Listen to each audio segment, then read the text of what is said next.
Tudo bem, pessoal? Então vamos dar continuidade ao estudo da nossa apostila autorregulada, tá ok? Na nossa última aula eu comecei a corrigir os exercícios da atividade 2, né? Os exercícios relativos à aula 2, os 3 primeiros. E na aula de hoje eu vou estar concluindo, né, esses 5 exercícios, resolvendo com vocês mais 2 exercícios, para a gente depois avançar aí na matéria, tá? Esse exercício 4 está na página 13, tá? Da apostila de vocês. Vamos fazer então a leitura, para a gente ver especificamente o que ele quer.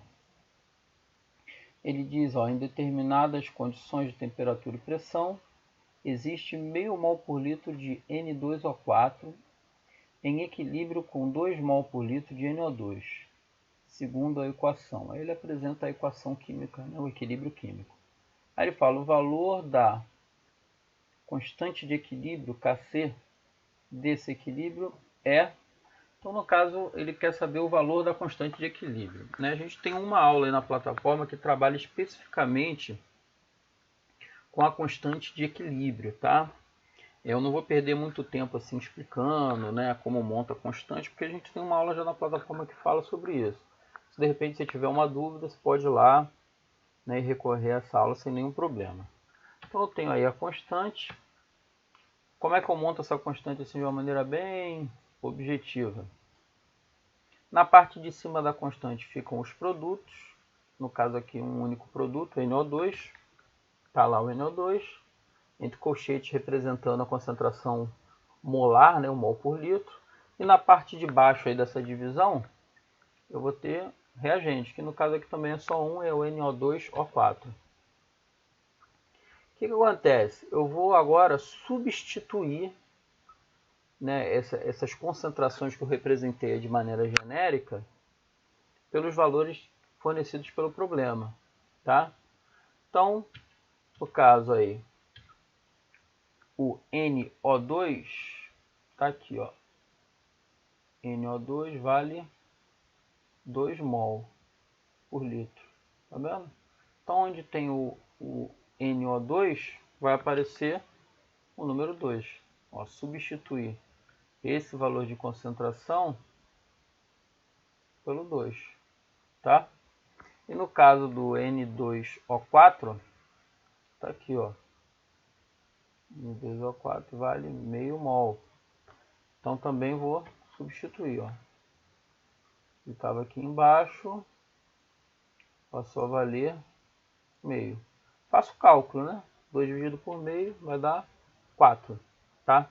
Repara que no caso aí, esse valor da constante, ele não tem unidade, né? Ele é 4, é o que a gente chama de grandeza adimensional. Mais à frente a gente vai ver porque que isso acontece, tá? Podem ocorrer situações em que a constante ela tem algum tipo de unidade, tá? Mas nesse caso específico, essa unidade aí pela própria divisão acaba desaparecendo. Tem as opções aí do problema, ó, 6, 10, 7, 4 e 8. No caso a correta aí, ó, é a letra D, tá? 4. Vamos agora para o número 5. Ele diz aí, ó, considere o seguinte sistema em equilíbrio, aí tem o equilíbrio químico, tem o ΔH dele ali positivo, e a letra A. Vou fazer a leitura com vocês.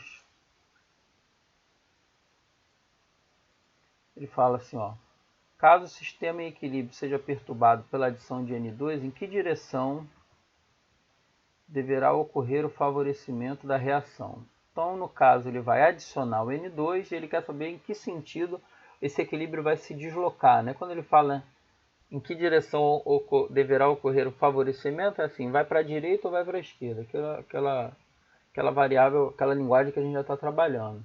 Fator concentração, você já sabe como é que varia, né? Ó, tá aí, ó.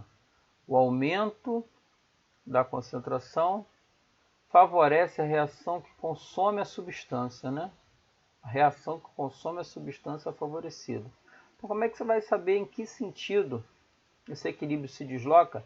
Pela adição do N2. Primeira coisa é você localizar o N2. Ó. O N2 ele está aqui. Ele é um produto da reação, ele está do lado direito. Sempre o consumo da substância é para o lado oposto de onde ela se localiza. No caso, o N2 está à direita, então quando eu adiciono, eu favoreço a reação que consome essa substância. A direção em que essa substância é consumida é o lado esquerdo. Quer dizer, se eu adiciono o produto, eu favoreço a formação do reagente. Se eu adiciono o reagente, eu favoreço a reação do produto, tá? No exercício que eu vou anexar aí na plataforma para vocês trabalharem, a gente vai trabalhar com esse fator concentração mais uma vez e vocês vão ter que justificar, tá? Então, como é que eu justificaria esse equilíbrio se deslocar para a esquerda? Ora, a adição do N2, sendo o N2 produto da reação, favorece a reação que vai para a esquerda. Favorece a reação que forma reagentes. Tá? É uma maneira de justificar isso aí sem problema nenhum. 5 tem a letra B. A letra B vai trabalhar com outro fator, né?